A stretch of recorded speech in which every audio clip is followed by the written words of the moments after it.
Hello friend, good morning. तर आजचा blog आपण सुरू करणार आहोत. तर आज आपण काजूची रेसिपी बघणार आहोत.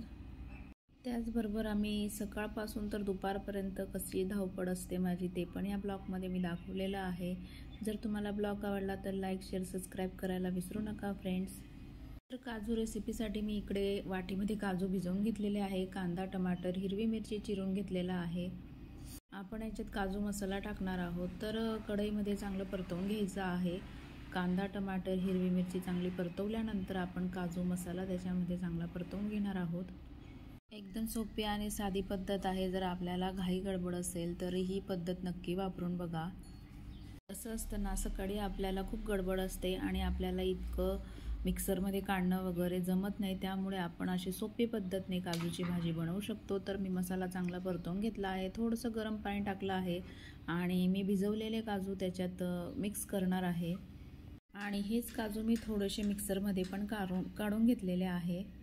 तर ते मिक्सरमध्ये काढलेले आपण ते त्याच्यात मिक्स करणार आहोत. बारीक करून टाकल्याने कसं होतंय, काजूची भाजी थोडी घट्ट होते. तर तुम्हाला ब्लॉगमध्ये दिसत असेल तर आपण आता थोड्या वेळ काजूच्या भाजीला होऊ देणार आहोत आणि इकडे आपण पटकन चपात्या करून घेणार आहोत. तर कसं असतं ना, सकाळी आमच्या इथं टिफिन पण जातो आणि थोडंसं जेवण पण करून जातात. परत अजून दुपारी पण 2 वाजता जेवण करायला येतात. त्याच्यामुळे मला चपात्या करून घ्यावाच लागतात. आणि हा स्वयंपाक पूर्ण झाल्यानंतर मला लगेच मुलीला कॉलेजला घ्यायला जावं लागतं.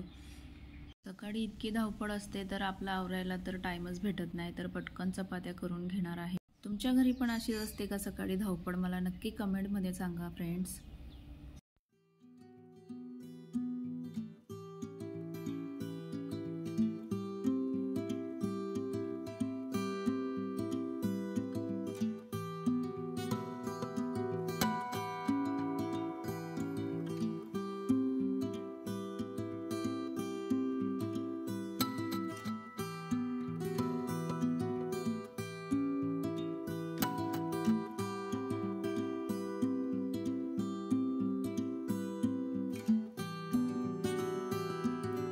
तर इकडे आता चपात्या झालेल्या आहे आणि आप बघू शकता की आपली काजूची भाजी पण तयार झालेली आहे. तर आता मुलाला जेवण करायला देते आणि त्याचा टिफिन पण पॅक करते.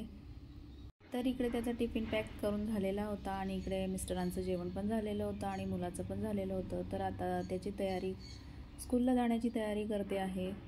आमच्याकडे कसं असतं ना, सगळं तो रेडी होणार, पण जो आपला केसांचा भाग असतो ना, तो नेहमी मम्मीकडनंच करणार असं त्याचं असतं.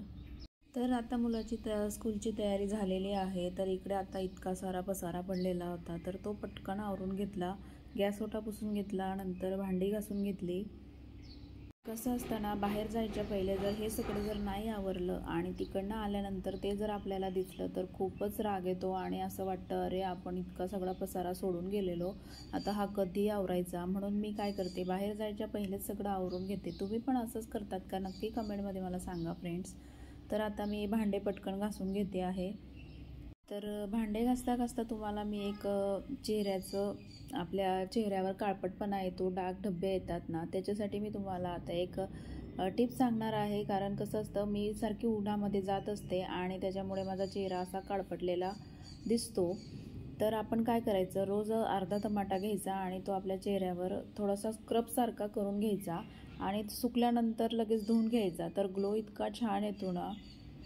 तर फ्रेंड्स, तुम्ही नक्की ट्राय करून बघा. कारण टमाटर जर रोज आपल्या चेहऱ्यावर लावलं ना, तर आपला जो चेहऱ्यावरचा काळपटपणा आहे तो नक्कीच जातो आणि आपल्या चेहऱ्यावरचे जे पिंपलमुळे डाग झालेले असतील ते पण ह्या टमाटरने जातात. तर तुम्ही बघू शकता माझ्या चेहऱ्यावरचं ग्लो किती छान आलेला आहे. तर पटकन आता मी इस्त्री केलेली आहे ड्रेसला आणि मला आता मुलीला घ्यायला जायचं आहे. तर असं असतं माझं डेली रुटीन. तर सकाळ आणि दुपारपर्यंत असं डेली रुटीन असतं माझं.